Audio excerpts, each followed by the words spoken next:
Hey guys, today I'm going to be showing you how to make this double chain. It's also commonly known as a half I cord. It's used in crochet a lot to make drawstrings. It's also used to make handles as well as on starting chains or foundation chains.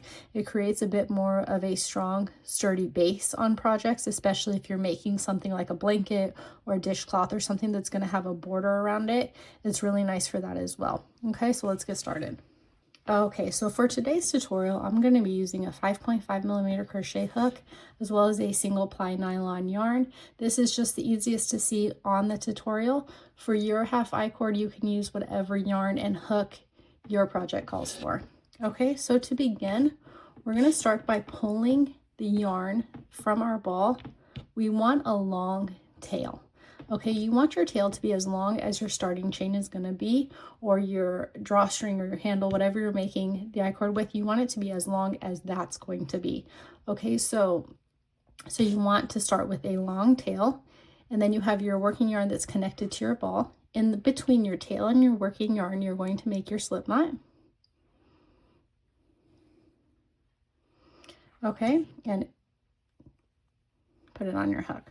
Okay, so we have our yarn that is connected to our ball, our working yarn, looped onto our fingers, and then we have our tail hanging down. I usually grab the tail with my thumb and my middle finger just to hold it, but that depends on how you hold your working yarn. But you just want your tail hanging down and your working yarn around your hand with your tension, okay?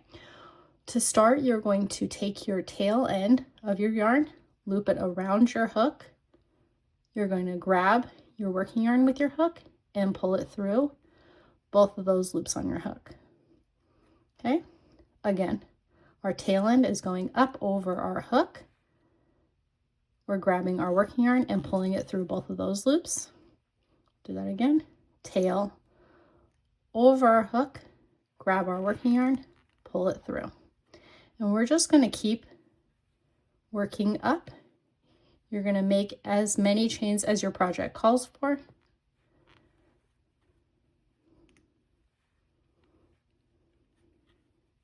And you'll continue working up until you've reached the end of that. Okay, so if you can see here, it kind of creates that double chain look. We've got a chain on one side, flip it around, a chain on the other. So it creates kind of a double chain or a half of an I-cord. Okay, I'll go ahead and show you again with two different colors so you can kind of see the difference between what the tail end is making and what the working yarn is making. Okay, so we have our two different colors here. Now our pink yarn is still going to be our working yarn that's connected to the ball. And we're going to consider our white yarn here as the tail end of our yarn, okay? So our pink yarn is our working yarn, looped and pulled tight on our fingers. Okay, and we're keeping the tension there. We're grabbing our tail end, putting that up over the hook, grabbing our working yarn and pulling it through. Okay, again, you're grabbing your tail end, putting it over the hook, grabbing your working yarn, pulling it through. Tail over the hook, working yarn over, pull it through. Tail over, working yarn over, and pull it through. And you'll see as you kind of get this technique down, you'll go faster and faster. It's quite an easy technique once you get it down, just alternating that tail with the working yarn. Okay, so now as you can see, you can kind of see the two different colors here and how that makes the different chains on your project. Now, if you're using this as a starting chain, I'm going to go ahead and show you how to continue working that chain. So once you reach the end of your project, if your project's however many chains your project's calling for, once you've gone that many, and say you're going to chain one and turn is what your project is calling for. So we'll chain one, we'll turn our work, and I'll show you how to work back across. This is a starting chain, okay? So if we're doing single crochets across the next row, we're just going to be taking our hook and inserting it through the full stitch. So instead of a normal starting chain where you're just inserting through that top stitch, this you're inserting through both stitches or the full stitch and working that single crochet.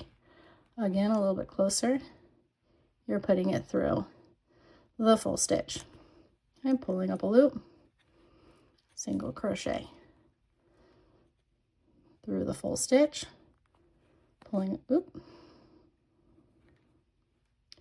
through the full stitch, pulling up a loop, and working that single crochet. And as you go down this, you'll see why it creates that better foundation. So if you see here, it's creating a bit of a sturdier foundation chain on the bottom. Now, if you're doing something like a dishcloth or a blanket and you're needing to work back around with your border, you're gonna have a full stitch to work your border into as well. So that's why it's the double chain. So you've got your full stitch up here to work into, and then when you flip it to the bottom, you'll have your full stitch to work into as well when working a border, or even just going around if you're going around the starting chain. Okay, so that is an I-cord. If you guys have any questions or comments on this, I'm sorry, it's a half I-cord. Let me get that right. If you guys have any questions or comments on this, please let me know. I really hope you guys enjoyed this video and can use this technique in your next project. If you found this tutorial helpful, please give it a thumbs up and subscribe to my channel. It really helps me out in bringing you guys more of this content. And we'll see you in the next video, guys. Happy crocheting.